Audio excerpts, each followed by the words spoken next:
Alright, let's see if we can get the show on the road here. Doing that little thing. Here we go. Oh man. I swear to God, this week has been like delayed for the live stream stuff. But let's get right into it because this is A, going to be truly a quick episode, literally due to a time limit, and B, we have a bunch of stuff to talk about. So, hi everyone out there. I hope you can hear me. I'm actually going to double check the audio right now. Hi, yes, and I'm sorry for it being ridiculously loud and hot because right now we are at the OC New York. Yes, I'm actually not in New Jersey for once. I'm at this facility, which is normally a facility where you can play video games, but also live stream from. And I've always wanted to check this out here, and to be honest, it's so convenient to get here. It's so nice. And, you know, the decent price and everything, that I'm actually legit thinking about getting a membership here. So that way, not only can I just come here to stream until I get my housing situation figured out, but also because I have a lot of video games to play, I haven't been playing a lot of TV lately, so I'm thinking about things. Anyhow, let's get right into the programming. So, quick thing to hi, I'm Sidepocket, that's what people refer to me. That's my hacker name on the I am one of the two co-founders of TCG201, formerly known as DEFCON 201 or DC201. We are one of the many DEFCON groups across the world and across America. And as you can tell with the 201, that's the area code for New Jersey, which is what we're normally based in despite streaming in New York today. And if you want to know more about us and how to get in touch with us and everything, our website, as people pointed out to us on Mastodon, is still currently down. And speaking of Mastodon, you can find us on our social links, such as Mastodon at the hostux.social. You can also find us on the dying platform known as Twitter, DEFCON2NJ, or at something happened here. Hold on. Let's try this again. There we go.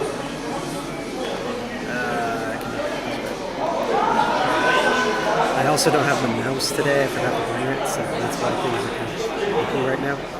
But, oh yeah, and DEFCON 2 on Instagram. Our blog is still running out, so I also just posted the link to our blog here, which is at Medium. We also have a write-as one, and because the social links did not go through as originally intended, I'm going to try that one again. Here we go, that's our link. And even though we don't really use it as much, we do have a Discord, and I'm hoping by this meeting we can figure out our new IRC hangout and things like that. I'm also hoping this week to finally announce the meetup details, because if everything goes right, we're going to either meet Friday or Saturday next week, not this upcoming week, the following week, just because of how busy I am. If you want to check out our Discord, here it is. So, I also want to mention that because we're at OC NYC, again, I'm not the only one here. I don't have a membership, so I don't have the soundproof booth. Again, I'm thinking about getting a membership just to solve a lot of streaming problems. And there's a lot of other people playing video games, some people are doing badly at them. So, in addition to all the noise, even though I have the mature content rating stuff turned off for now, if you hear people say really dumb shit, that's just the public thing. I'm going to try to keep it out for it so it doesn't really disturb things too much. But anyhow, let's get on with our show. So, in addition to normally live streaming our meetings, we have multiple different types of programs and specials that we include from the live stream. I have two ongoing ones, one which we did earlier this week that was also delayed, called Master of Unlocking, where you pick locks and stuff like that. The last one was a really fun drinking game that, yes, the next day I actually had to take off the first shift to work on because that's how fucked up all of you guys got. But we're here at our second show called Crypto Barons, where we look at blockchain and cryptocurrency technologies as technologies. Meaning, this is what I mean about the meaning that, you know, instead of promoting dumb snake oil salesman stuff, we talk about bear markets and buy the dip. Occasionally we talk about market stuff, occasionally we talk about social stuff involving things. But what we like to do is we like the actual nuts and bolts of things. We want to know how things work, the hacker way. So, you know, if there's a white paper for something, we read it, we do the math on it. If there's code or test nets or things, we try to run it. all that sort of stuff. We've looked up scams, we've showed off new, incredible stuff being used by this tech that no one's been using, and that's what we kind of do on the show today. So, it is 2023, we're kickstarting off the new year, and we're going to take a quick look, about, let's say, 40 minutes or so, at a platform that I found out last month that I've been wanting to cover, and the community that's run this has been very supportive about it, even though I'm going to be critical, as always, like anything on the show, which is called Envelop. And it is, you probably have heard of NFT Technologies. Hell, I'm wearing a shirt, kind of lewd. That's the shirt. I love NFTs. Nice. You know the rest. So, you probably heard of NFTs. You probably despise NFTs the same way a lot of artists do and stuff. And again, NFTs is one of those things where we had a really great, honest-to-God technology for being able to ID real-world objects, kind of like we covered in our Halloween episode where they blockchain and NFT'd blood packets in Africa to avoid all of the corruption, red tape, and theft, and it's worked out really well. That's a good use of an NFT. But thanks to tons of snake oil salesmen, NFTs have the worst name out of all the crypto stuff, especially going on right now. Although I would argue that right now, AI is kind of taking the place of where the artists that focus on the hate, rightfully so.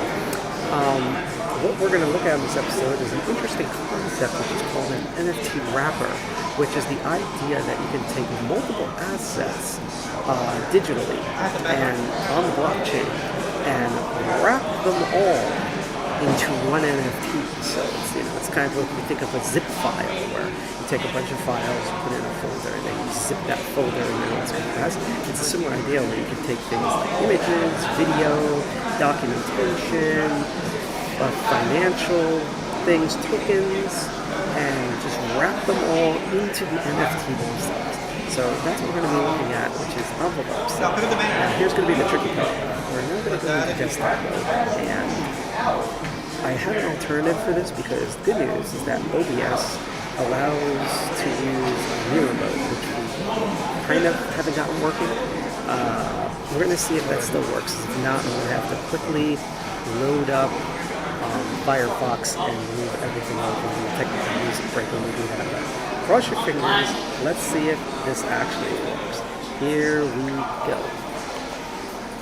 No, let me climb. Alright, so if everything has worked, you're going to see a really big, ugly on-screen keyboard, which unfortunately I'm going to need. And you should be seeing right now. Take this off. You should be seeing right now the DCG201 medium. I have a little. Okay, good. It is up. Yay. Thank God. So yeah, this is the medium block. If you clicked on earlier, this is what we want to see here. But we're not going to take a look at that. We're going to be taking a look at Envelop, which is at envelop.is.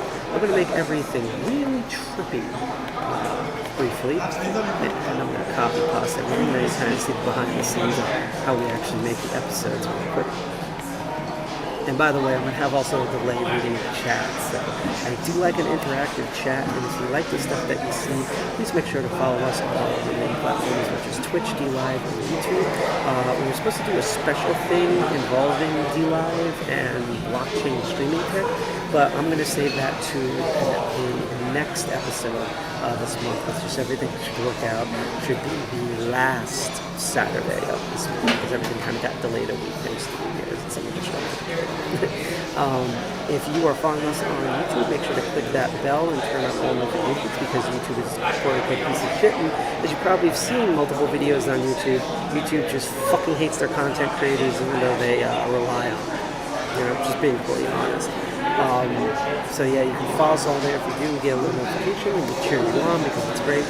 And also, both on our DLive and on our Twitch, and soon to be our YouTube, there are multiple ways if you want to donate in cryptocurrency directly, which will allow me to do financial things to kind of upgrade our setup here with the DCG201 live stream, get better lighting, which I'm hoping to do this week, upgrading the computer, things like that, maybe covering the cost of our new live stream location,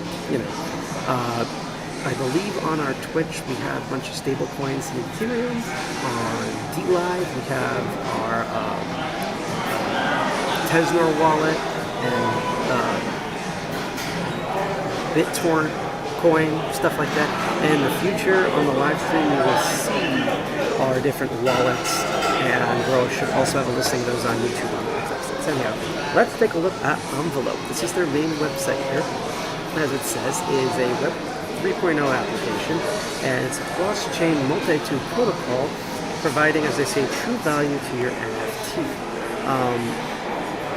What makes it so special? Well, we're going to make everything look weird for a couple of seconds, but I'm going to load up a video that the people at Envelop made that will quickly summarize what they're trying to do here. Now, as I've always said in the past, why do we look at videos of the people that we're looking at, even if it's a scam, which this isn't from all I can tell. But let me explain why. One, looking at video, it's good recon, because one, you get to kind of see what they're trying to pitch, like what they say they do, and you also get a feel of what image and sort of thing they're trying to go for, how they're trying to get the world out there, how do they see themselves. So in addition to just a quick summary from their own mouths, we kind of get a good recon of what might be going on here. So let's look at this video. What is Envelop, and fucking it, like the Insane Clown Posse once said about magnets, fucking Envelop, how does it work?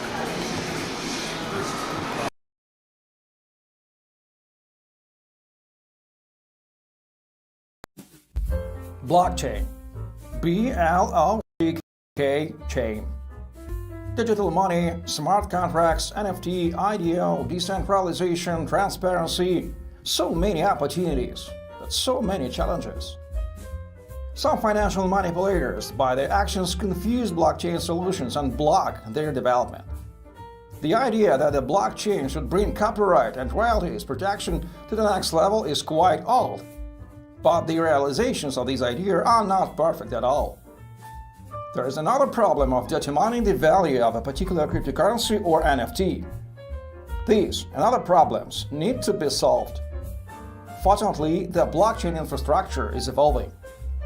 My name is E, Mr. E, and I represent the Envelop project.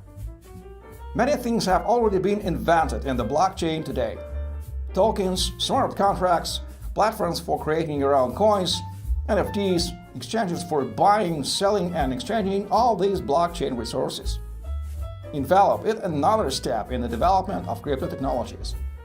The protocol that works with NFT and cryptocurrencies. The idea is simple but disruptive.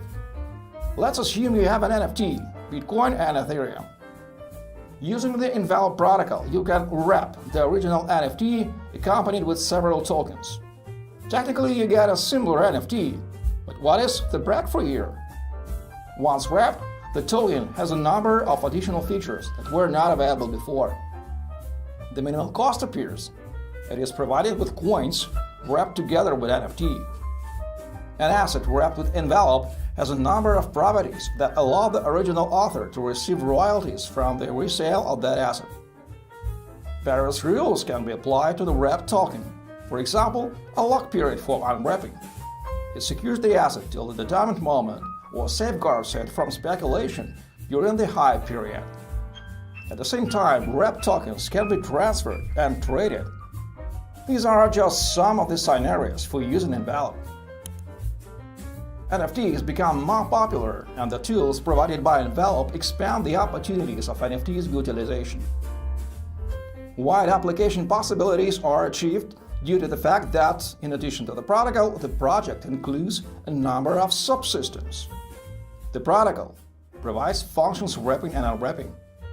Oracle Mechanics provides asset valuation using analytical algorithms. Index provides a summary assessment of several NFT assets with the common criteria.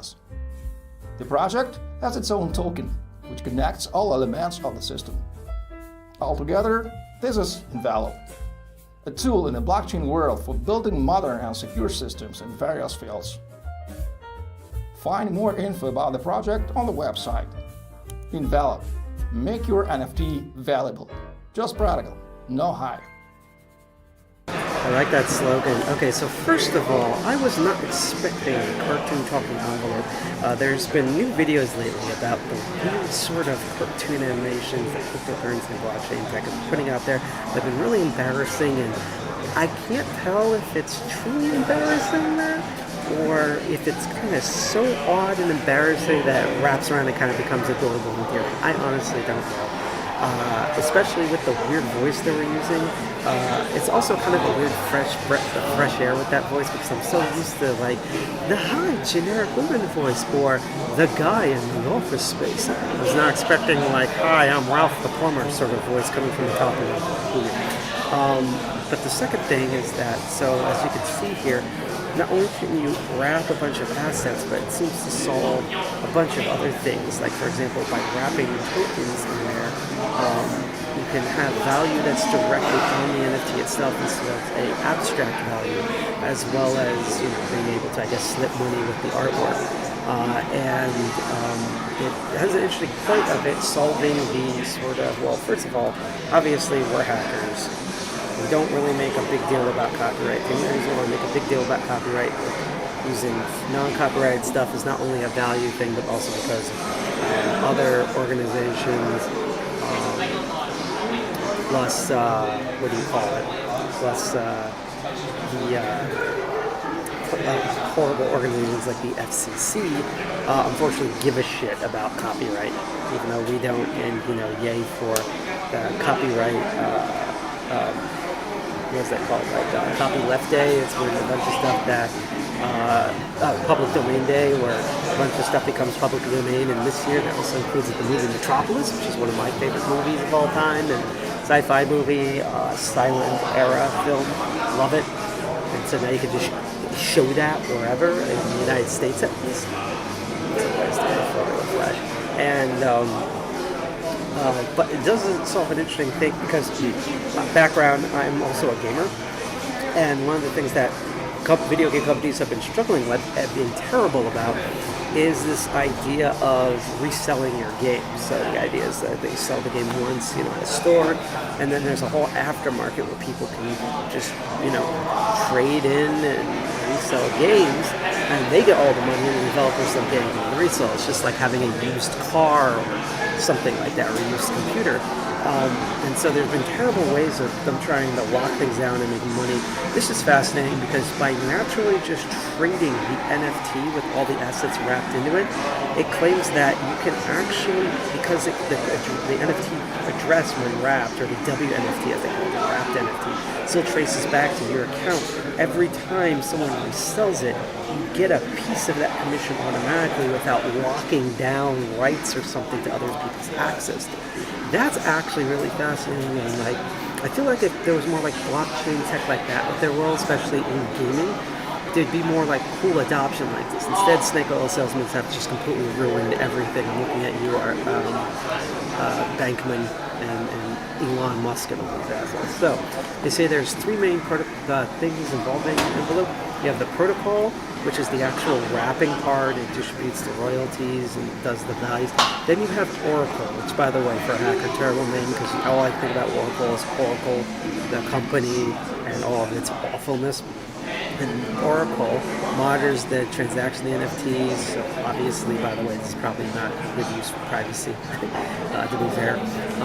Filter spam transactions and increase the value of NFTs, stuff like that. And the index, which is how you can actually monitor the activity from the market, similar to like cryptocurrency viewers. And speaking of cryptocurrency viewers, let's look over to CoinMarketCap for Envelop. So right now it's doing pretty good. It's actually up 14.9% with this, and has a 0.006444, which for a coin that's not in the top 6, that's not bad. That's not bad at all. We can see that even though earlier had a little bit of a dip here, it has definitely stabilized, and actually it's greatly increased a couple of minutes ago since we looked at it. And keep in mind that NIFTSY whole description here, so, because that's going to be important later when we look at more aspects. So I'd say we have like 30 minutes left in this episode. So It says here, Envelop is a flexible cross-chain tool set able to give any NFT new functions, such as WhatsApp, monetary royalties, rental mechanism, texture devaluation, anti-fraud system, which we'll look at in a bit. Nicely implemented with GameFi, marketplace art, metaverses, etc. Oh, I hate the term metaverses. Fucking Facebook. And Facebook, by the way, is like crashing and burning right now, so I find that really fucking hilarious. I watch all these crypto people are probably going to scramble away from metaverse because of Facebook, and I bet your ass anything that you're all going to be scrambling to AI, because that's like the big new talk, because fucking crypto world loves its buzzwords, and never, all these snipers, when they never fully develop anything, they just hop from buzzword to buzzword, and making that fucking happen. So as it says here, some applications is gaming, which I gave an example of, safe automatic future tokens, for VC liquidity, we're going to look at that in a moment. Marketplaces, launch pads, metaverses, AR, VR, try to do all of them.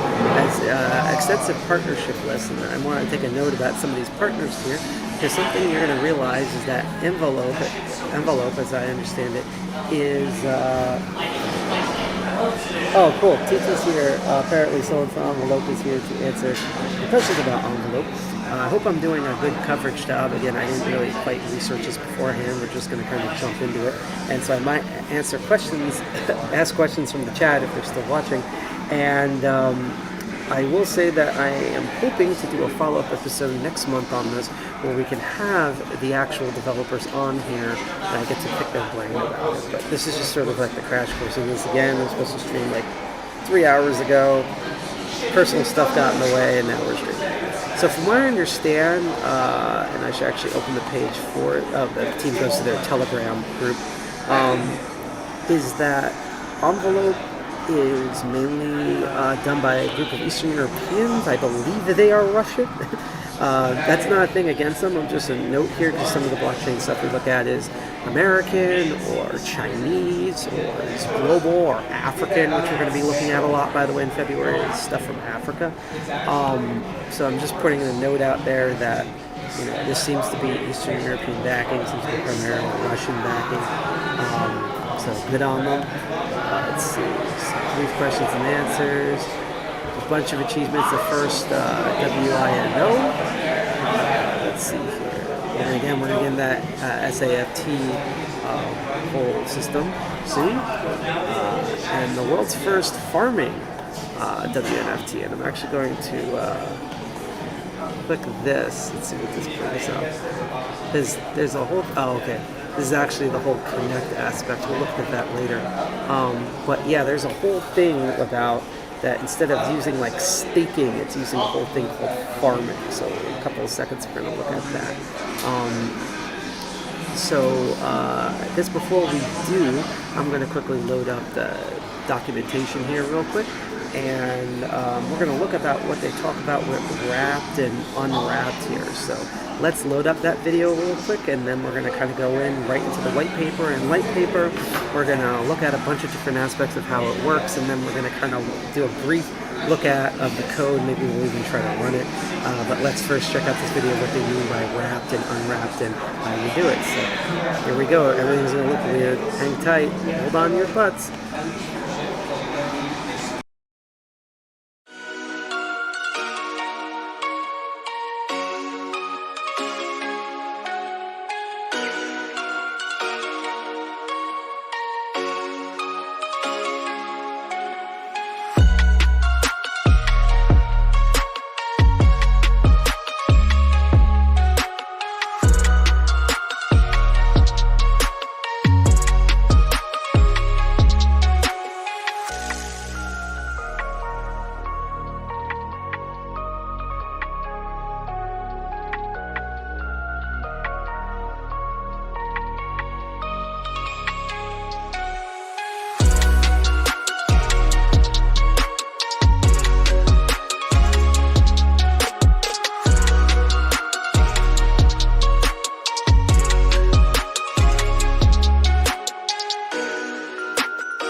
So, some interesting points here. First of all, I am very impressed it seems, and we're actually going to try to do this right now even though I have no NFT to wrap. I am honestly impressed by how it opens the Opera wallet, how like visually awesome it is, like how simplified everything here is. Although I want to check something, it's some security information I found with this DApp. Web3 Guard contains no audit, so this has not been audited through Web3 Guard for Opera, so that is kind of interesting. They might want, the developers might want to look into that, kind of make it a little bit more official, because we're actually looking at all of this, like we covered on our episode in December, through the Opera crypto browser, which is a browser that is basically the gaming browser, but they've done a bunch of modifications of it to be more adapted for Web3 and cryptocurrency technologies. So I was waiting for the MetaMask login. I'm going to try to load MetaMask, see if we can log in. But I do like that it seems to connect, how absolutely visually simple the whole process is. I find that extremely fascinating right there. And how like there's like their entire front end UX design seems to be super good. Right now, I am not being able to connect. So we're going to try it again. I find it interesting that it keeps opening the Opera wallet when I click on it. Instead of the, keeps opening the Opera wallet. I might have to like go into the browser and set it to MetaMask as default. I just find that really goddamn fascinating. So, let's see here. Okay, so this is the wallet connect, which I don't have. I was just curious about this. We're going to get out of this tab. We're going to go to white paper. Just curious about this. Is the same sort of thing? This is the same login. I wouldn't be surprised if it's the same login.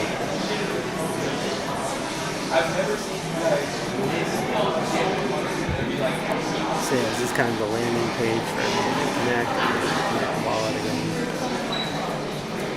Yeah, so it seems with Opera, it will try to connect to the Opera wallet by default instead of trying to connect to MetaMask, which I find extremely fascinating. Also, Opera needs to update, and I haven't done that yet. My fault right there. But let's get into this white paper sheet. So there are two things here, the light paper and the white paper. If I am able to... Let's set up the light paper and see what we get. This is the abridged version of all the stuff going on.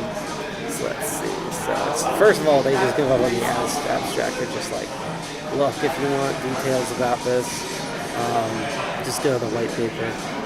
So there's a bunch of disclaimers here, market challenges.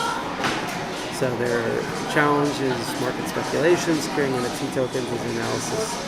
Then in December 2020, this is a more recent project, again from June 2021, shows and proves that unsecured NFTs become a problem for inexperienced investors and anyone directly facing the bigger four.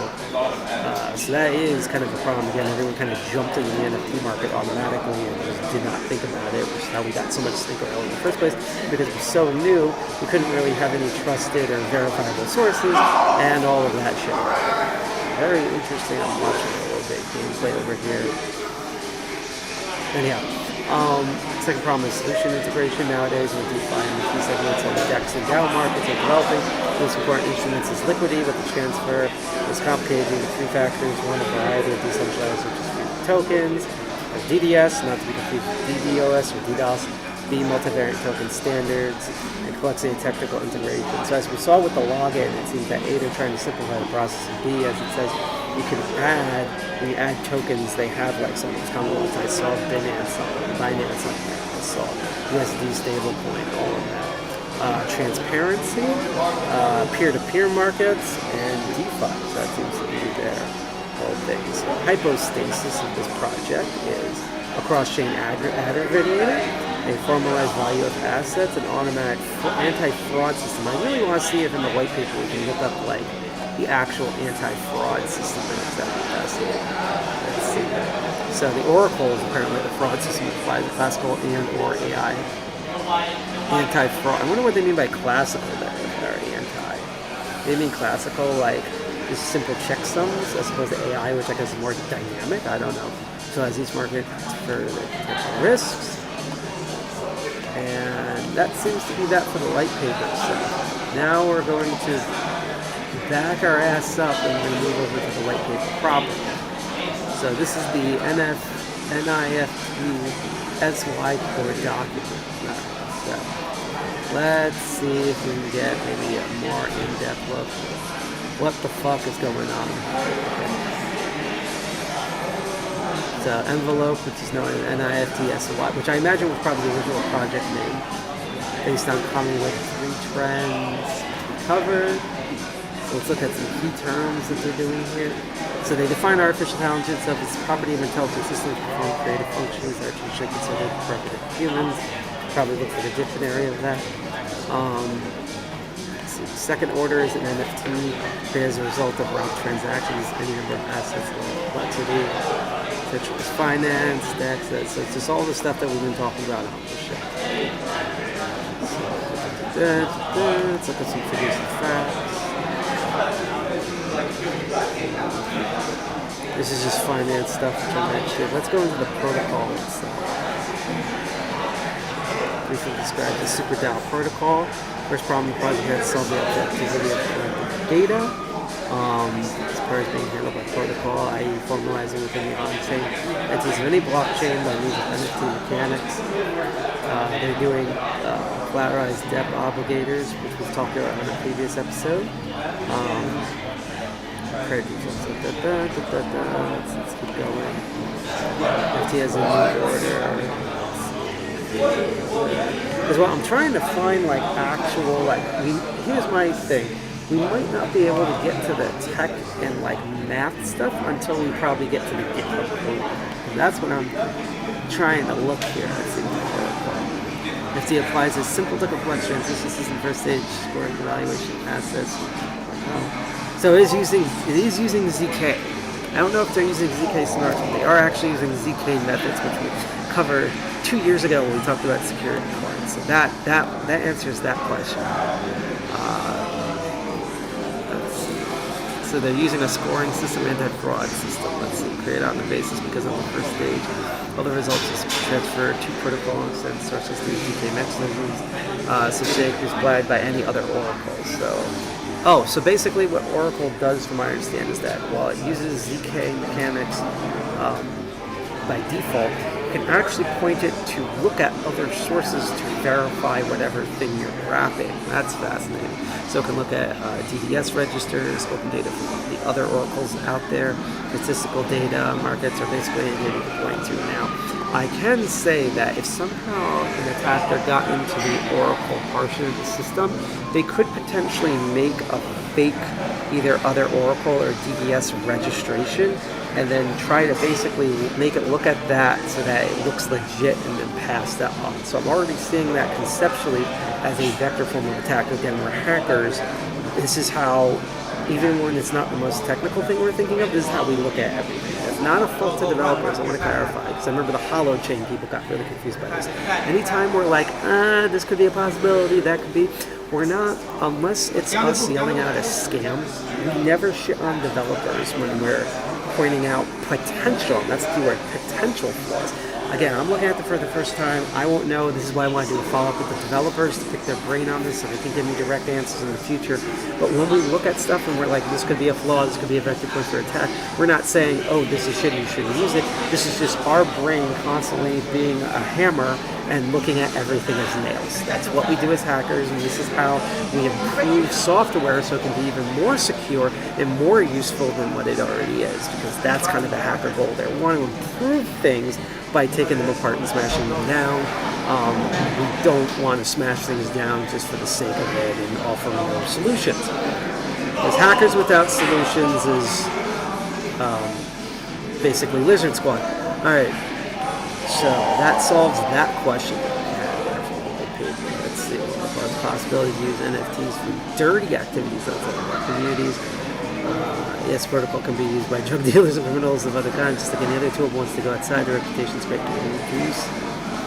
Oracle allows objective assessment of the market, and this is how the index was born. We're going to go look at the index in a moment.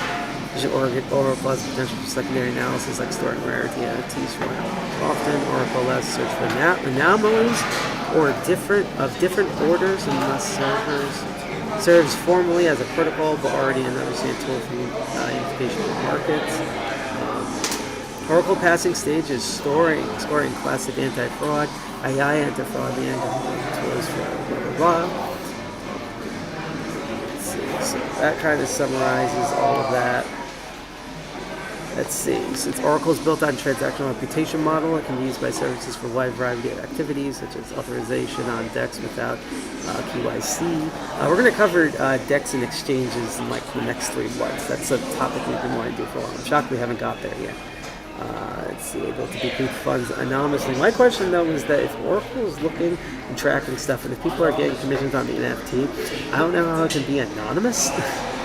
Because you're ultimately still tracking something, so it's kind of still like not anonymous. It's the whole point of the copyright thing. But I'm kind of confused by this. This is why I can't wait to pick the developer's brain directly on this. For digital crypto offshore, Oracle means bank anti-fraud, anti-phishing services. That would be a neat thing to explore. I wonder how you would do that.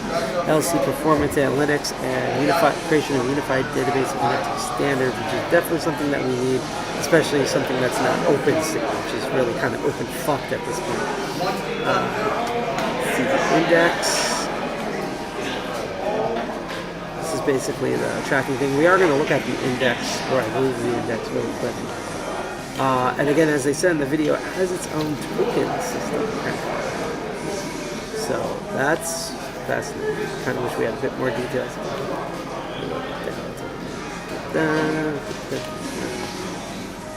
So yeah, the white paper, I do like the whole website for the white paper here, but, tutorials, okay. This is all major apps represented here. I'm going to open this page, but I believe I already have the page open, so we'll look at that in a moment. Get the minting address. Wow, okay, this is really fascinating. This is the meat and potatoes that I want. Got some wrapped NFTs, cross NFTs, which is a function that we'll talk about. Is it video? And either the video is not loading. Oh, here we go. Oh, there's one of the videos that I didn't copy over because I didn't read it. Let's look at the farming thing. That's something I've been trying to figure out. Let's see. Implement both farming and stacking your own tokens as well as tokens functionality. Not really much on there. Before we go into the SAFT whole thing, I'll look at this with the water. Let's see.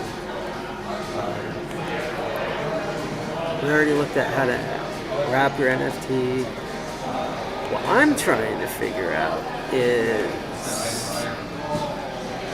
Oh, here's the technical paper. That's awesome. What I'm trying to figure out is how is like what is it actually using for like how is it implementing ZK Snark? What is it using for AI? What do they mean by classical? Like what's going on? Here's the technical paper. This is what I was kind of looking for. So let's see. How technical does this get? Do you have any math? Talks about smart contracts, that's kind of cool. Oracle. Okay, so far the technical paper, it has a bit more stuff. We're going to be looking at this where it's, again, mainly as Python Solidity. We're going to start, we'll look at the GitHub briefly. Let's see, React, other JS libraries, NGIX, and AWS technologies. But it doesn't, I was hoping for some like math or like direct coding guides. Unfortunately, so it's not, even though it's the technical paper, it's not as technical as I want. Ooh, deployment addresses, that's fascinating. Smart contracts. I just wish it had like more enter. Here we go. Here's some code. This is the actual ERC20 function on the Open Zeppelin standard. So let's see, transfer from. I hope everyone can properly see this because I'm looking at my duplicate screen on my tiny phone because I can set my switching time to do which one I look at. Now, as hackers, what's kind of really important is finding out about bug bounties. So that's really neat. If we find any bugs like that, we're going to do that on the stream. So this is going to be a brief look, and we only have like 20-30 minutes left to look at all this. Let's see how the bug bounties. So information, there's the token distributed, there's the bug bounty registration, which is a Google Doc. They're using Google Docs as a bug bounty thing. Oh shit. Google does technically have security for layman's people, but I don't know. I think I would kind of go for like, if I had recommendation for this developer, like either go through like HackerOne or go through, we're going to be looking at cryptocurrency and blockchain bug bounties in the first half of the year. It might even be the next episode. So I'd rather move to like one of those that are professionally done than to use Google Docs. But I guess whatever floats your boat, hopefully they can improve from there. Let's see. Can I develop Envelop effectively not subscribing to the bug bounty? Yes, you can. Make a contact website. How much is... Oh, it's the token itself. That's what I'm trying to find. It's called NFI-FTS. So, let's see. Let's look at the conditions for the bounty. Main principle of the bounty is make the following decision, disputes. Do no harm thesis, no participating in the bug bounty containers. Rates of spam or other unfriendly mechanics that can damage the positive reputation of the project. So you can look for bugs, you just can't be a bitch about it. Maximum total amount of tokens, resources, anti-spam rules, things like that. So when you publish in the media, they have to be at least 1,000 characters long. Their articles not contain profanity or low profanity words. So no fucking swearing, folks. Articles published on non-popular social media blogs are evaluated most carefully. It's usually they mention non-popular social media blogs because, like, I don't know, we're on Medium, and Medium's very popular. Or like, Twitter is normally seen as one of the main staples of social media, but Twitter has also been falling like a stone, and then Mastodon instances have been on a rise, so I don't know what the hell. A lot of this seems like they need to kind of go more in depth and more clarified. I think hopefully what it is that they're too afraid to go more in depth, even though they should, especially for someone like me, and especially since they have a light and white paper. It should be, the light paper is fine as it is, but they should go super in depth with the white paper portion, instead of leaving everything up to GitHub. And the other thing about it is that, they just need to go more depth, because what hopefully it is that they just haven't explained things well or in depth, and not that they don't know the answers to these questions, which I'm hoping it's not there. Let's see. Clear literate languages, which excludes all of my white papers. This article needs to be very super unique.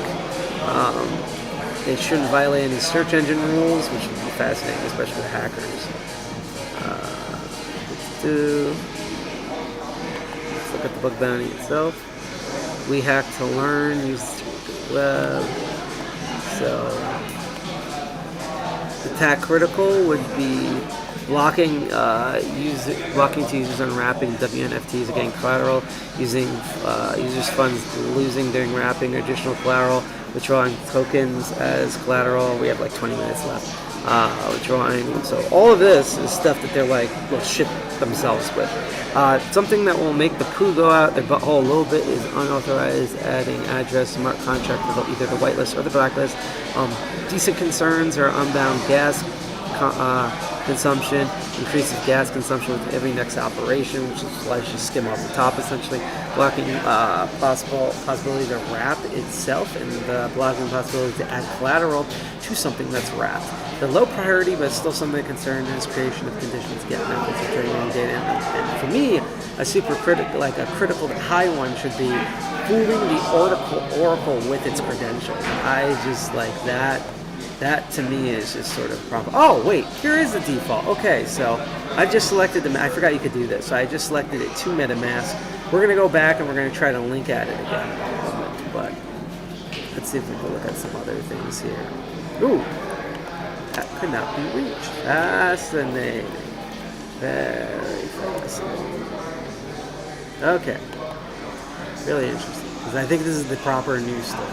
Let's go back and actually try to connect the wallet again now that I set this up properly.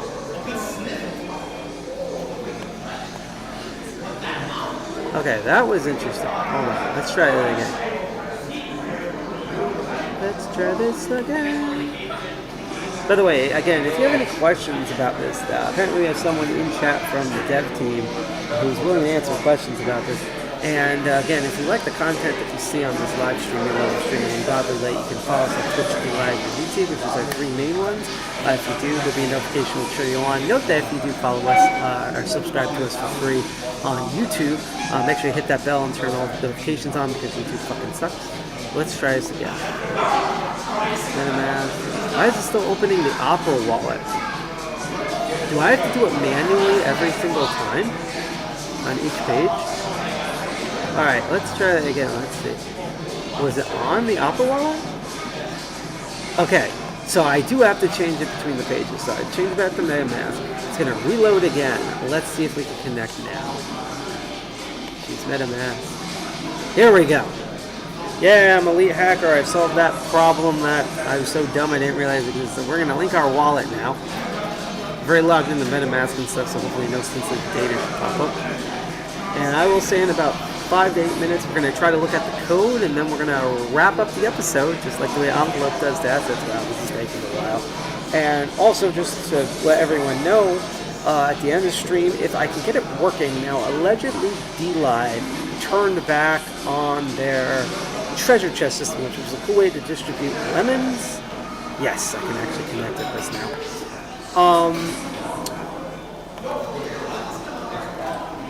I haven't seen it turn back on properly. Let's put it that way. So I will try to do the treasure chest for the UD Live watchers. I don't guarantee that work. What will guarantee to work is during the music part when it closes, we're going to go raid another stream. And because it is Sunday and not Saturday as usual, there'll probably be some interesting people on. Might be another cryptocurrency thing, might be a coding or tech thing, might be something completely weird and random. You're not going to know until we raid them, but I hope you say hi to that person with you. So we connected our MetaMask wallet. We connected. Our MetaMask wallet is properly connected now.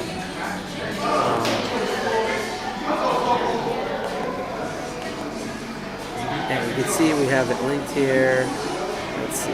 Royalties, mint, save. Oh, it's on Matic. It's on Polygon. That's fascinating. BCSC. Hopefully nothing's more revealing about the dashboard. Oh, so this is just where you can like check stuff. So that's interesting. Wrapped NFTs. So you have to put in the address and the token ID. Unfortunately, I have no NFTs saved to my MetaMask yet. I do have some NFTs, but they're on some other things there. So. We're not doing any tips in. But again, even though we have the mature content filter off, that was someone else in the building. Hopefully with the membership, I'll be able to get one of the soundproof rooms, so that way you'll never have to hear that. So I apologize for the random swearing. I have no control over that with other people. This is sort of the mint area, my crossings. Very, very impressed, by the way, with... Wow, a lot of people are losing their games, I guess, with how really good the UI is for this. This AFT is unsupported in the MetaMask network. Okay, that's probably the other wallet you'd have to go into. So I guess with that out of the way, as we looked at everything, let's look at some other quick things, and we're going to go back to a certain topic later.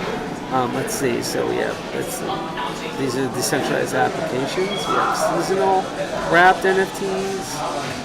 Super DAOs, collectors, farming, Spectra, and there's also a WNFT marketplace.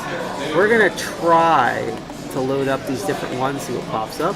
Then we're going to quickly look at the blog and stuff. We're going to watch one video, look at code, maybe try to run some code, and then we're going to call the episode a day. So this thing is still loading. So let's see. So see, it's very interesting. I wonder if there's a way for me to like super manually like connect to all of this by default. So this is a reseller called Scotch, which apparently lets you search SAFTWNT, powered by Envelop. I'm going to connect to this. So we are connected now. Let's go to the Buy NFT section. So there is actually a bunch on here. I'm shocked. I don't know if these are like test examples or stuff, but no, there's actually... Oh wow, there's pages of NFTs on here. All of them are too rich for my money, but these look like little video game loot boxes. What the hell is this? That is very fascinating. Okay, hang on. Why is... I thought I connected. Let's try this again.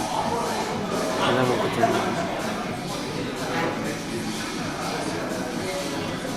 I'm really hoping, because the music is very late in here, that I hope we don't get like DMCA to death.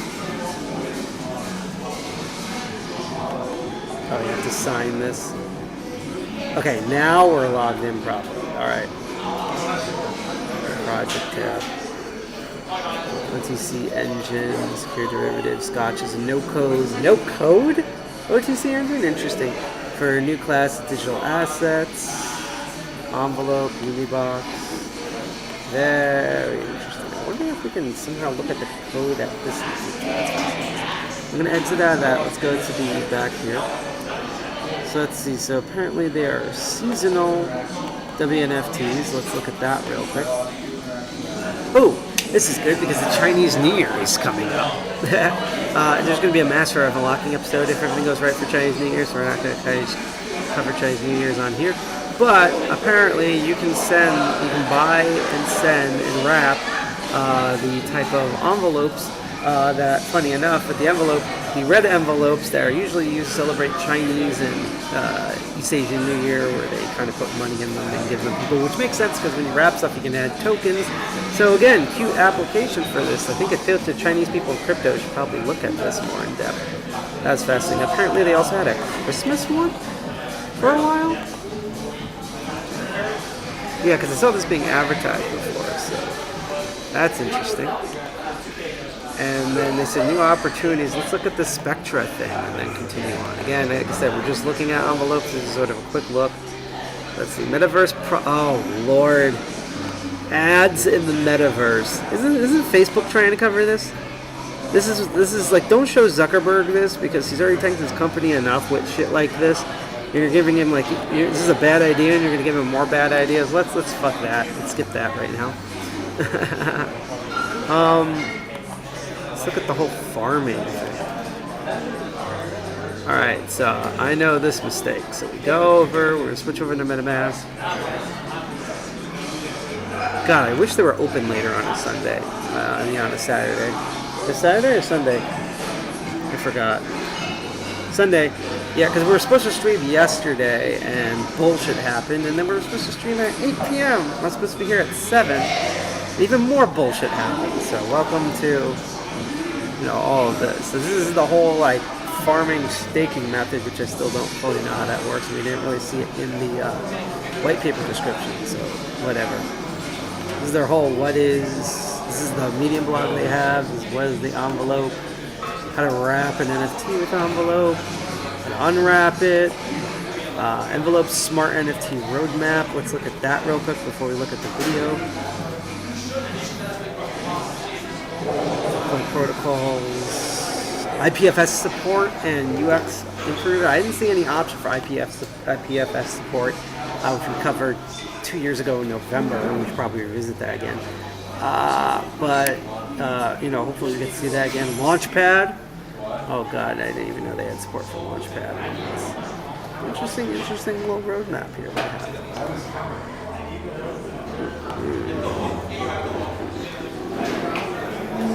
Okay, so this is their whole Web 3 implementation. So So portable API languages, browsers, all the back end here from peer-to-peer, platform neutral languages, etc. Very interesting. This is very interesting. Man, I wish we kind of got to this first. Let's see, the Starknet, which is by Marvel fucking Cinematic Universe in this. Helium data available for general use applications. Privacy Starknet. Privacy perverting transactions not in public Starknet. Again, if the Oracle is looking at where the NFTs or wrapped NFTs are going, and thus also getting kickbacks and royalties from them, what sort of privacy things are they doing? Because just by having a ZK doesn't mean you're private per se. It has to be all the implementation of you see the bit of like Eastern European, AK, or Russian going on. That is fascinating. That's the part I want to know is how are they're either tracking things and you can see it publicly, or they're tracking things and they have some sort of privacy implementation that we don't know about yet. That's kind of fascinating. So, here's the farming with envelope thing that I was trying to do. Farming is a hype word of 2020, 2021 that shows you what exactly it means, how it's different from staking. So yield farming, this is a topic we're actually going to cover. That's what they meant by farming. It's practice of placing or lending crypto assets in order to receive high interest or income, cryptocurrency in return. So you put the assets out there, and then when they use it, you get a return that's like your high stake value. That's fascinating. The stake is primarily an active pledge to ensure particular network. We covered this one of our first 3 episodes. It gives our second episode. We covered what proof of stake was. Stake involves collateral in the native coin of a particular network, which differs from farming for 2 reasons. So not only coins, but also tokens can act as collateral for yield farming. Second, collateral NFT is not required in one coin or token. It's 2 or more crypto assets, so it's multiple assets tied together. The staking does not involve creation of any derivative, while yield farming justifies the merging LP tokens. So that's fascinating there. So farming combines both staking and lending. This 3-boob Venn diagram right here. So that's what they meant by yield farming. That's fascinating. All right. So while we take a quick look at the last section, which is their way of like how you can kind of track and look at all the NFT stuff, we're going to cover a topic that was brought up before, which was the I think it was the SFRT something, whatever the fuck it was called. But we're going to look at that process as a video, and then after that video, we're going to look at a bit of code, and then we're going to end the episode because our time will be up. So here we go. Let's watch the third and final video here. Hello, in this video I'll tell you about the new tool for startups and VCs called Soft WNFT, created by Envelop. SOFT stands for Safe Automated Future Tokens, and WNFT stands for Wrapped Non-Fungible Token. What are the product's primary advantages? It provides venture capitalists with immediate liquidity, it safeguards startups against token dumps, it reduces operating costs, and it provides a simple user experience. The first ever soft wrap NFT was made by Animoca Brands and Envelop in October 2021. According to research, 1/3 of VCs are interested in utilizing such a tool. Additionally, it may encourage VCs to increase their market participation by up to 50%. VCs value the opportunity to have instant access to the secondary market. And startups are able to make deals online prior to IDO. Startups can make profits from traders using the on-chain royalty function for each transaction via royalties set in the wrapped NFT. Startups will gain access to new audiences that are ready to follow the VC picks. And overall, the entire process is considerably more streamlined and cost-effective than manual or smart contract locker management. Here is the high-level scheme for using the batch wrapping the app. The service will be subscribed to by a project representative. They can wrap an NFT and send it directly to the VC or to their personal wallet. Once wrapped, the startup or VC can place on the secondary market.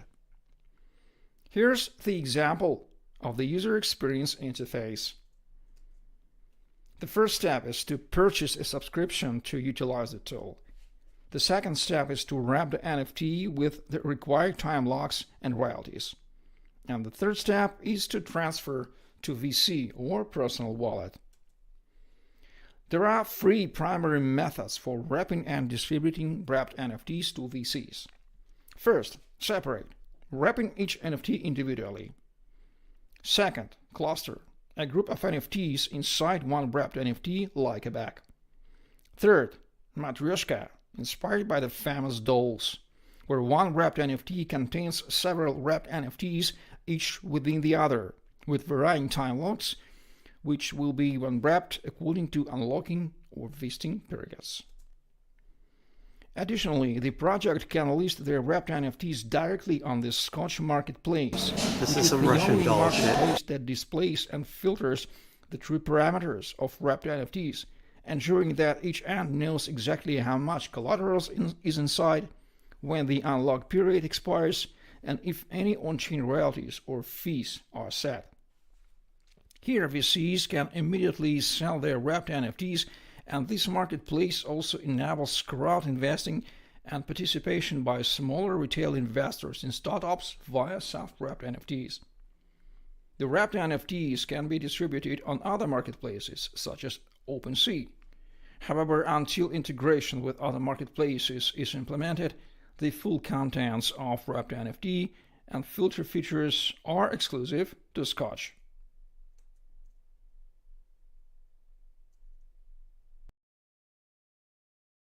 So that was, let's go back to this, that was the Secure for Future Tokens thing. It's their smart contract implementations into the NFT. This is how they ensure like the kickbacks and like doing investor shit and stuff like that. So as it smells like burnt candles here, we're going to wrap up the last 5 minutes before we end the stream and we go raid someone else on Twitch. This is the GitHub. This is for the NIFSY whole, oh crap. The whole NFISY, there we go, platform that they are doing. And if you want to follow along, you can go to our GitHub at DEFCON 201, follow along. I also put the direct link into here. And if you're on Twitch, you can scroll below. We have a little GitHub widget, and you'll be able to click on it and open it and follow along right here. So we're going to take a quick look at this. This is the collateral backend and price discovery cross-chain protocol with NFT. This runs the whole envelope. The protocol contracts, it's wrapper based, it's the main protocol. You can have an extension for wrapper based that adds whitelist ERC20s to the whole batch here.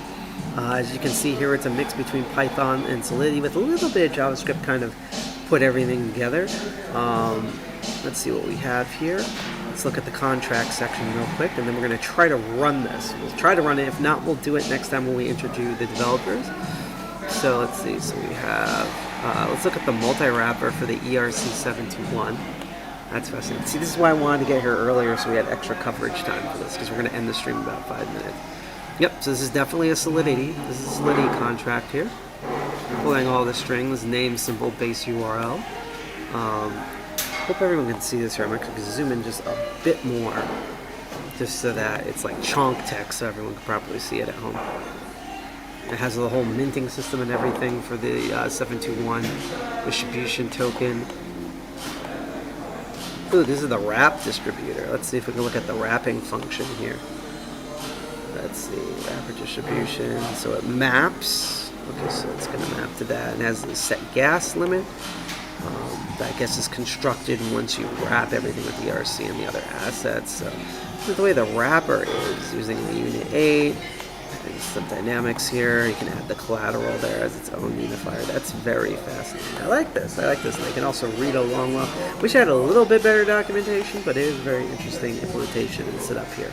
So we're going to use the last 3 minutes here to attempt to try to, I'm going to zoom out just a little bit here, to run and test this. So let's see. So use Brownie framework developing the unit test. So for run test first place, we need to install it.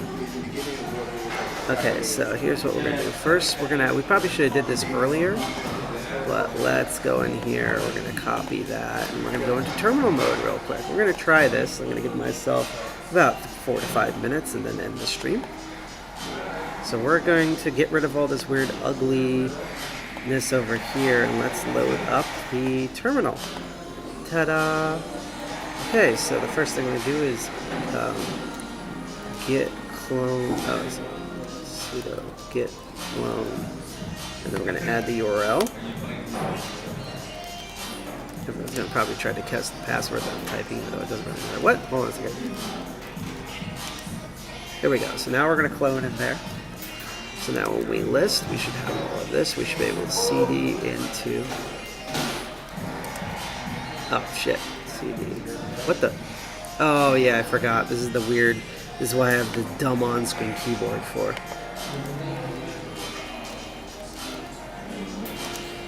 And I just realized for some reason that was playing in the background for no reason. I had no idea why. Okay, so... hold on, where was I? Here we go. Why did this... Hold on. What's going on? Okay, so I'm just going to quickly restart the terminal again. Because I think apparently when I accidentally hit the wrong key there, everything went to hell. So there we go. So I should be able to cd... Actually, let me list first. cd... Oh, jeez, did I do it again? cd... it should be in here. Nifty Smarts.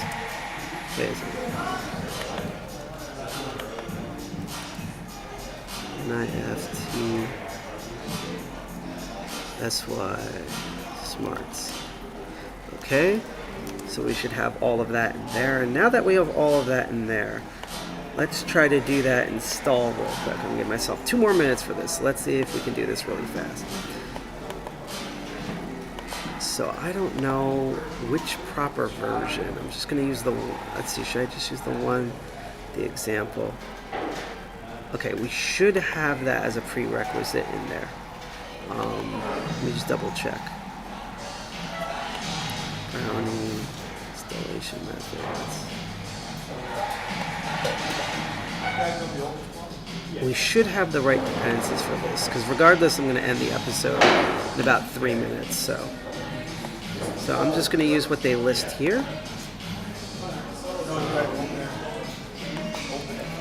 Oh shit, hold on. Why? Oh god, I hope we don't get DM copyrighted by that music in the background. Hold on a second. So we're going to do sudo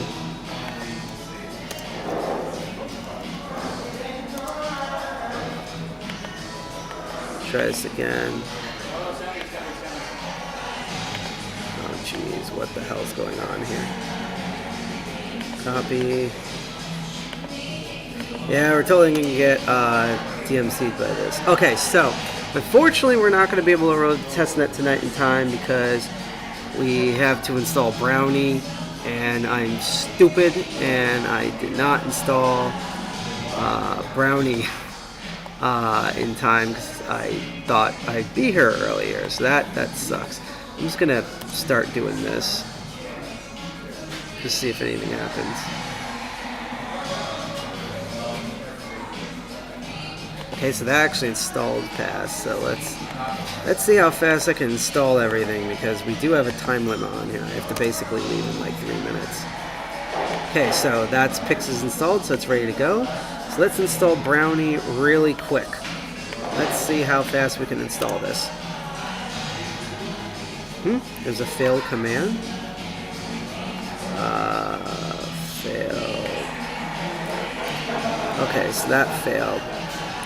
Do we have pip set up? If we have pip set up, that might be able to work.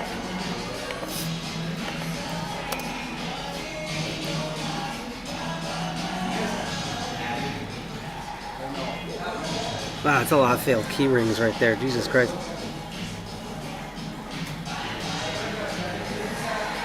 It seems to be going, though. I hope this is not going to be the endless loop of keyring fails.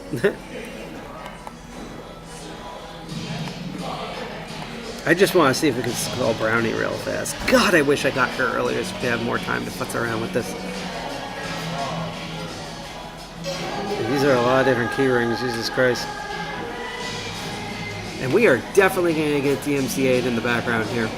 So yeah, I think next time I'm only going to get a membership so we have a soundproof booth, so that way there's no weird copyrighted music playing in the background. Maybe they're playing this so that people can stop playing and stop streaming. I don't know. But anyhow, that's going to be it for our show, because again, we are on a time limit here. So I'm going to loop back here. Again, if you liked all this stuff, that is going to be a condensed version of this. If you like all the stuff that you can follow us on Twitch TV Live and YouTube. Go follow us there even when we're not streaming. If you do want to follow us online, you can follow us on our Medium blog, which I'm about to post in chat right here. And you can also follow us on our social media, such as our big three, which is the failing Twitter at DEFCON 201NJ at Twitter. You also have DEFCON 201 on Mastodon on the hostducks.social instance. And you also have our Instagram at DEFCON 201. I don't know where our next episode is going to be, but stay tuned for that announcement. I'm going to hopefully do a follow-up episode in February, and here's the link to our Discord. So that's the end of our show. Say hi to whoever we raid on Twitch. I'm going to have to skip the treasure chest for now on D-Live. I'll have that on the next episode. I'm Sidepocket. I'm one of the two co-founders of TCG201. Thank you for watching. I hope you learned a lot on this quick stream. We'll be better and on time next time. Hack the Planet, Dirty Jersey, and remember that this place is here, OC NYC. It's awesome. I'm going to try to look for a membership here so I can actually be here on time. All right? Peace. Enjoy the music and say hi to whoever we raid. Bye-bye.